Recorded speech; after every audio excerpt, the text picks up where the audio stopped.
Hold up.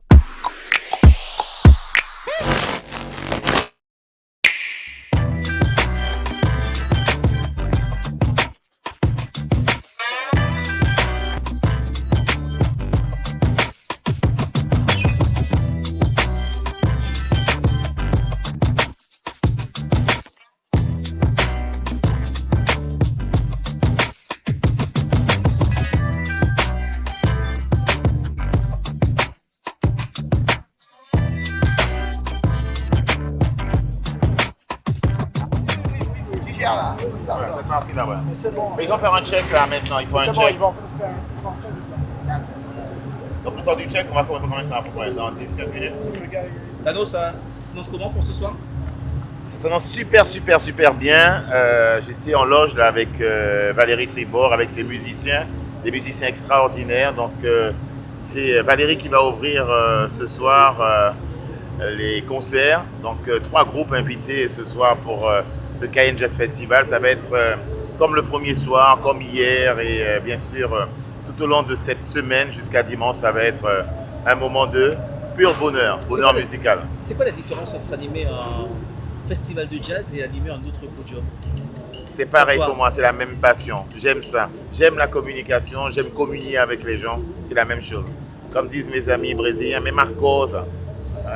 Madame le maire de la ville de Cayenne, Sandra Trochimara, vous remercie de votre présence et encore une fois vous dit combien elle est heureuse de vous offrir le Cayenne Jazz Festival ici dans cette place extraordinaire.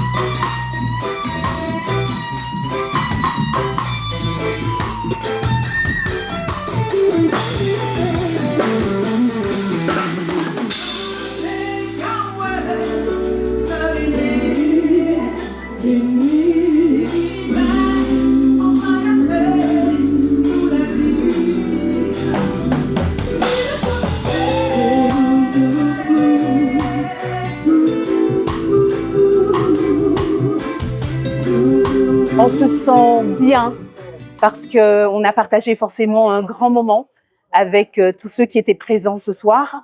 On a partagé beaucoup d'amour, beaucoup de lumière et on repart avec beaucoup d'énergie positive. Le simple fait de me retrouver chez moi, à la maison, c'est une saveur très particulière parce qu'effectivement, je fais très souvent des scènes au niveau international. On part dans tous les 4 coins du monde et pourtant ici, c'est là où tout est parti, c'est là où tout a commencé. Donc, il y a une émotion particulière de toute façon à chaque fois que je reviens chez moi.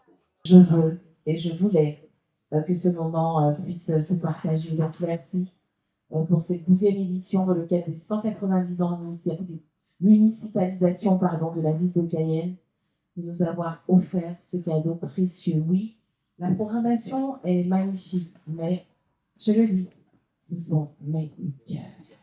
C'est une saveur très particulière, évidemment, parce qu'on est très nombreux avec une programmation assez extraordinaire et entendre Madame Sandra Trochimara dire que nous sommes ses coups de cœur. Alors là, vraiment, je ne peux que dire merci. Merci infiniment. C'était important pour moi de faire connaître ma musique à travers les différentes escales. J'ai beaucoup voyagé, je voyage encore beaucoup. Donc, il est évident qu'en arrivant dans chaque pays, chaque continent, voilà, je repars avec quelque chose qui se traduit aujourd'hui dans ma musique. Et donc, avec moi, on voyage tout le temps. C'est assez incroyable parce que d'abord, déjà, l'idée de cette chanson, elle est assez incroyable. Mon manager, un jour, m'appelle et il me dit « J'ai une biguine ». Très bien. La biguine, c'est une musique que j'ai toujours entendue depuis mon enfance. Donc, bien évidemment que je lui dis oui. Une musique composée par Thierry Fanfan. Et là, l'idée naît alors que je suis en Guyane à ce moment-là. Je prends l'avion, je mûris l'idée et j'écris Mosso. Et écrire pour sa sœur, c'est très particulier parce que finalement, c'est elle qui est toujours à mes côtés partout où nous allons. Donc, il était important pour moi, à travers cette chanson, de lui dire « je t'aime ». Et c'est ça. Et j'ai envie de dire aux gens, si vous êtes fâchés dans vos fratries, écoutez, faites-leur écouter Mosso. Je vous avoue qu'il y aura une réconciliation immédiate. Mosso, ma sœur Marie-Paul Tribord.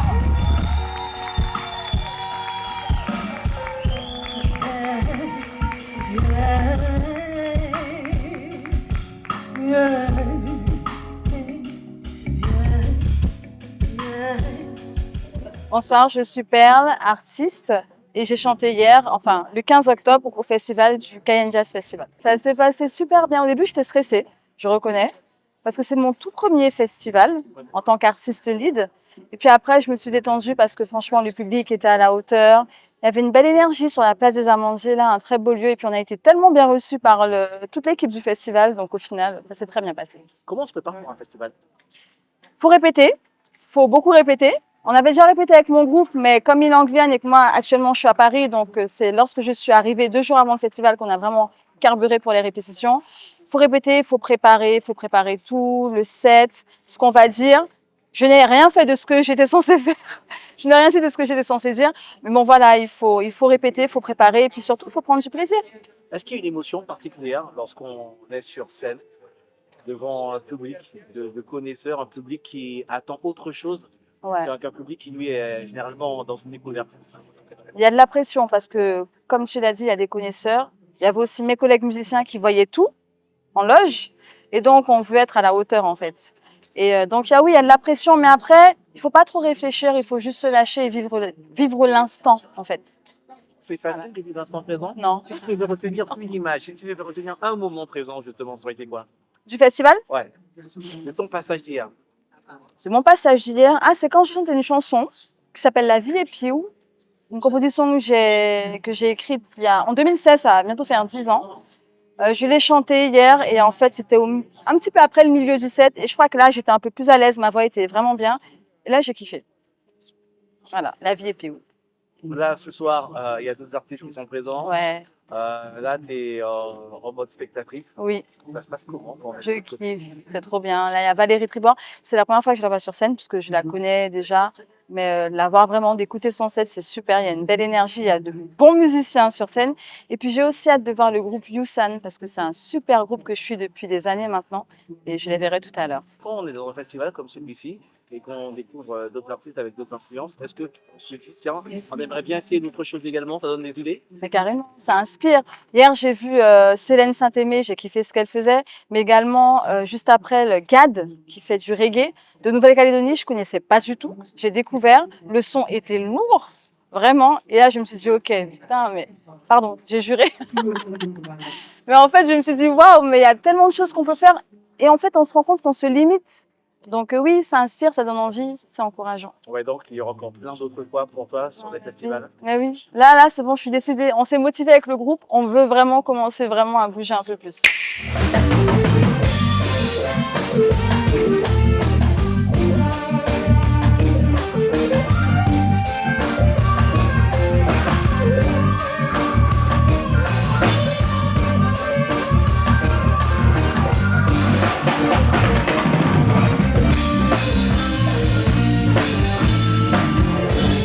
Nice, nice. Le public a répondu présent, chaleureux, très bel accueil. Je me sens très bien, vraiment. Ça a été un moment, je vais même dire magique. Tellement il y avait de la bonne vibe. C'était pur, quoi, pur. C'est ce qu'on appelle les moments purs.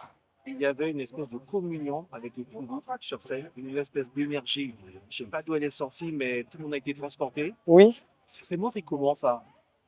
Mais écoute, moi je sais pas, hein, tu sais, l'univers a ses secrets.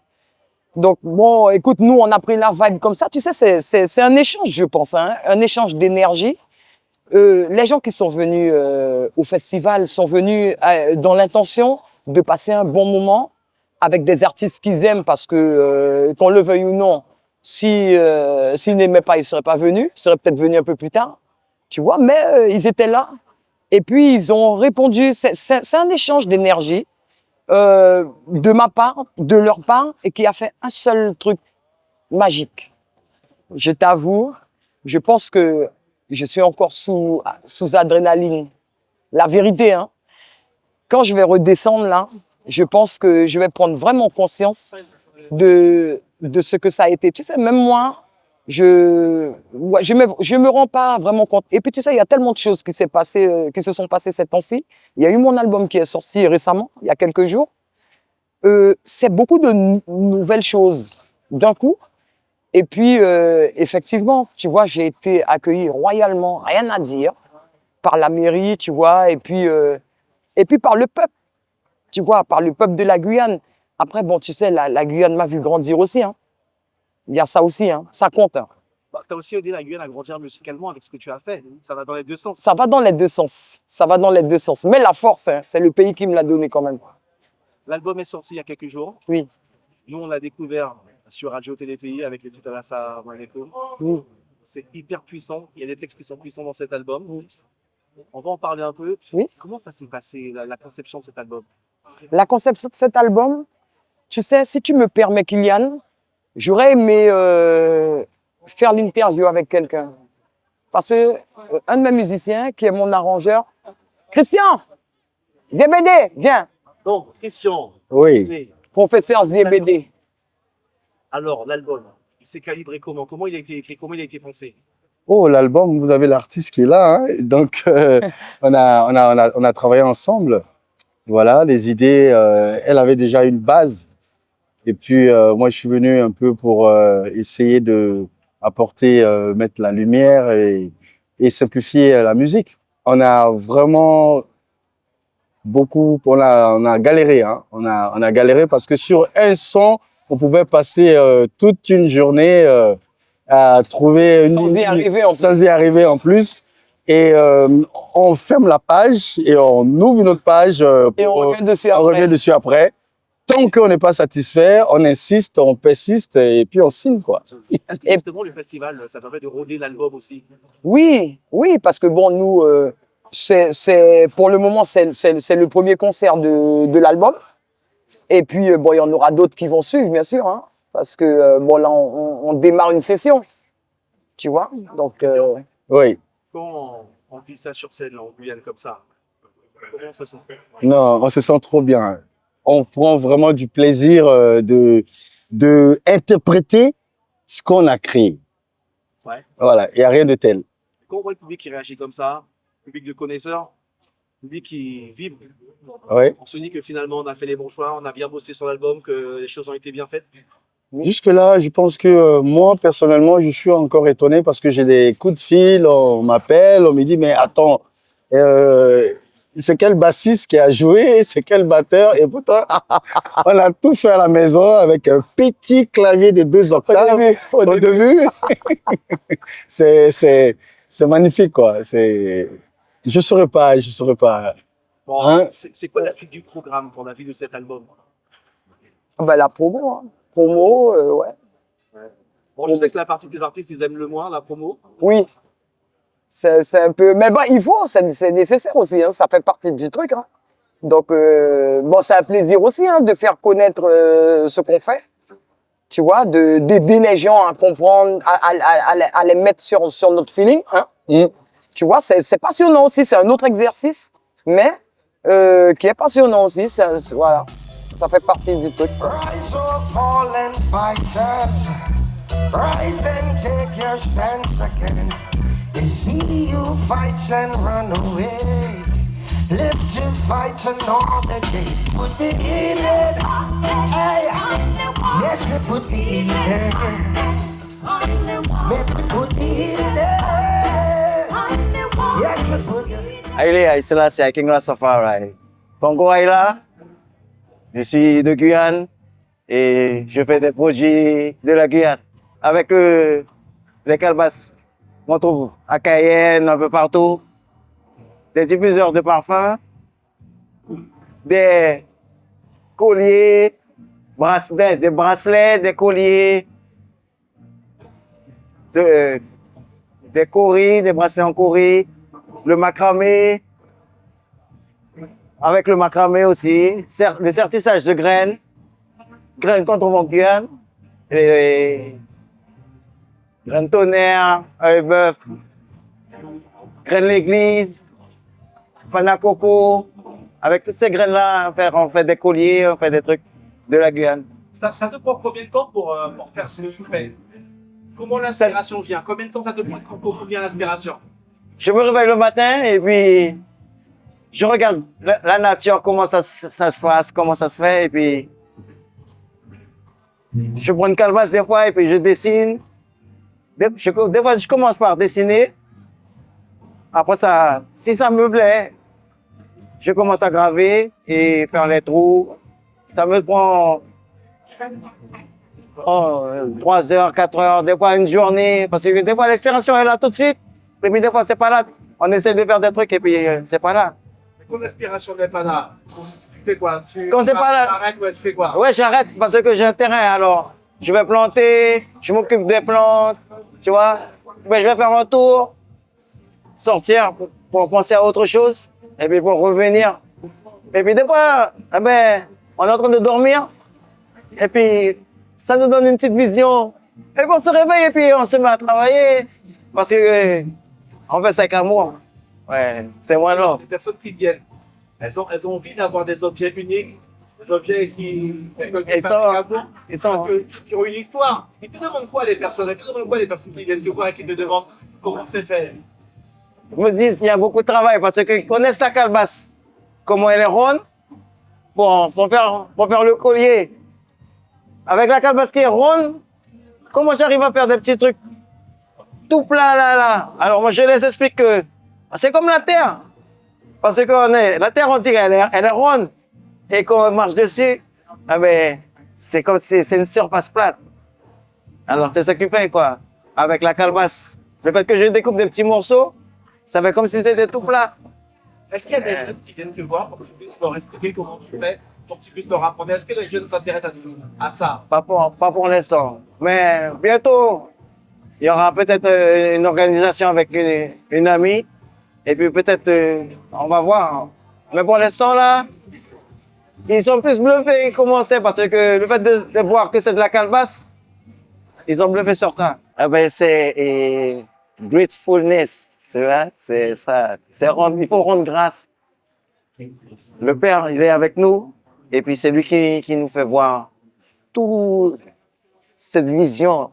C'est ça. La gratitude. La gratitude, oui, c'est très important, parce que se lever le matin, il faut rendre grâce pour dire oui, merci, que on s'est levé le matin, tout ça. C'est important que le spirit à l'intérieur puisse penser avoir une bonne direction.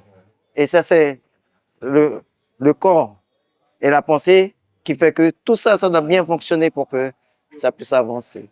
Bon, ça peut se rouler rond et non carré. C'est un mode de vie. Alors, il n'y a pas de facilité ou de difficulté. C'est le prendre avec la gratitude. C'est ça. Oui, ça va tout avancer. Oui, c'est ça, la gratitude. Oui. Ben, je me présente, c'est Rasfino, président de l'association The Lion of Judah. Donc, nous-mêmes, ça nous a fait artisanal. Donc, l'artisanal a de l'authenticité, de l'originalité. Donc, ça veut dire que nous utilisons tout ce qui est produit du pays. Bois flotté, les bois précieux, amarante, angélique, wakapo, la calebasse surtout, parce que moi, je suis spécialisé dans les lampes de calebasse. Ça veut dire, on a fait tout ce qui est lampes calebasse, plafonnier, sur-pied, et mural. Et aussi, surtout, les lampes de chevet et autre chose aussi. Non, c'est pas évident parce qu'il faut avoir l'amour de ce que tu aimes faire. Ça veut dire, c'est quelque chose de naturel, on va dire. Donc, il faut aimer ce que tu fais et faire ce que tu aimes. Donc, nous, on est content de ce qu'on fait, même si on sait que là, l'artisanat, c'est pas quelque chose qui est valorisé vraiment dans le pays, tu vois. C'est pas un métier qu'on valorise parce que c'est un métier de main. Donc, nous, ce qu'on fait, c'est de mettre en avant ces produits-là parce qu'on sait qu'on a une forêt qui est magnifique, tu vois. Donc, on essaye de mettre en valeur tout ce qu'il y a dans notre forêt. Pas seulement juste l'observer, mais juste aller dans la forêt aussi, prélever des choses que toi-même tu peux transformer et amener ça à une valeur ajoutée, quoi. C'est ce qu'on fait. Il faut que déjà qu'on aime notre pays, on aime notre environnement, on aime le territoire où on vit. Donc, c'est bien que les gens prennent conscience que Nous avons des choses qui nous appartiennent, qui fait partie de nous, parce que c'est notre identité, la calebasse. Elle vient d'Afrique avec nous. On connaît l'histoire, on va pas la refaire.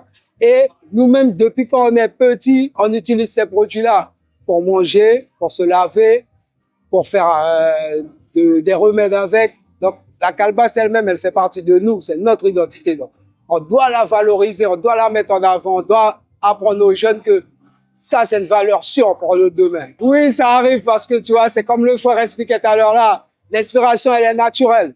Parce qu'il suffit qu'on observe la nature, on regarde le fonctionnement de la nature. Tu vois, mes calebasses, moi, c'est de la nature. Tu vois, de la nature, j'utilise des branches de palmier, j'utilise du bois flotté. Donc, la nature, c'est la chose la plus inspirante au monde.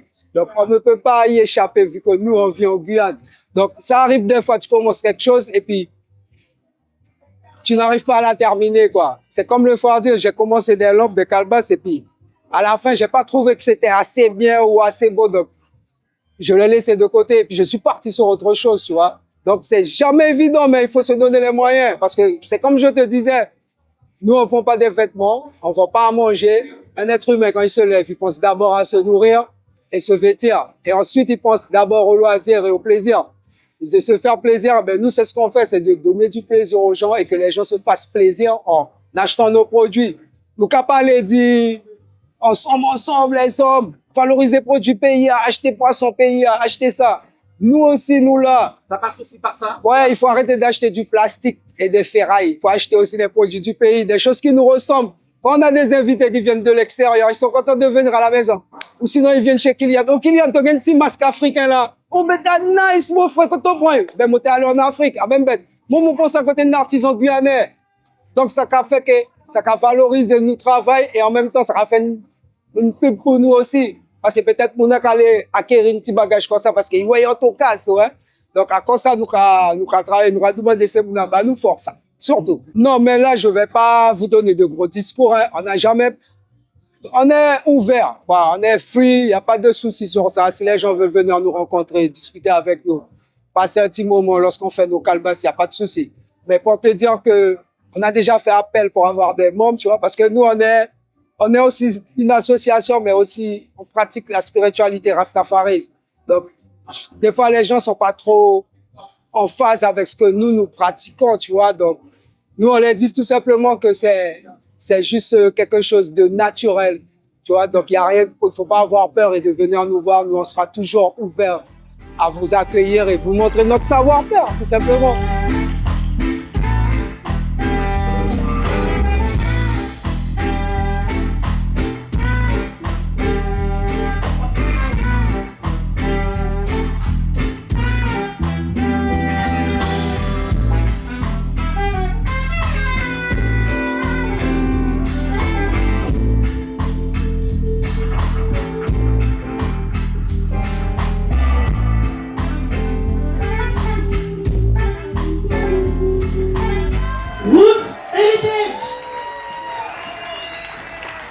Encore, s'il vous plaît, il le mérite. Comment dire le jargon? Ça envoie sérieusement. Ça se passe merveilleusement bien. Vraiment, je vis un vrai moment de plaisir. Et je pense que tous ceux qui ont assisté à ce festival ont eux aussi vécu de grands moments de plaisir parce qu'on a eu des orchestres, des musiciens, des chanteurs extraordinaires sur cette scène du Cayenne Jazz Festival. Il n'y a pas de secret, il faut aimer ce qu'on fait. Et j'avoue que c'est quelque chose à quoi je prends du plaisir parce que la musique, c'est quelque chose, ça me passionne. J'ai grandi dans une famille de musiciens et être au plus près de la scène, voir l'énergie, la générosité des musiciens, écoutez, ça ne demande pas d'énergie particulière, c'est juste du bonheur, c'est tout. Là, j'ai la chance de t'avoir entre deux artistes, autre performance, de mémoire, retenir toutes ces informations. Oui, ça c'est vrai. Je n'aime pas travailler avec des fiches. Vous me verrez rarement avec des fiches à la main. Et donc, il n'y a pas d'autre secret que de retenir les informations qu'on découvre sur les artistes. Et puis, vous savez, quand vous discutez avec eux, quand vous pouvez échanger avec eux, quand vous avez cette opportunité, c'est plus du travail. Et donc, les informations se retiennent facilement. On arrive à apprécier le spectacle quand même, parce que c'est quand même très tendu, hein. On voit pas ce qui se passe autour, Oui. mais on est toujours concentré. On arrive à rester dans le spectacle quand même, à apprécier un peu. Alors, je vais pas dire que j'ai suivi tous les spectacles à 100%, mais quand même. Le fait de rester pas trop loin de la scène, d'observer ce qui se passe, je suis obligée de les surveiller pour savoir quand ils terminent, quand il faut que je revienne à mon tour. Donc, je profite quand même du spectacle, pas le même que les spectateurs. Je vois ce qui se passe en coulisses. Je vois aussi les difficultés que certains musiciens rencontrent quand un clavier qui lâche, quand il y a une guitare qui répond plus. J'arrive également à assister à tout ça et à voir comment ils retombent sur leurs pieds.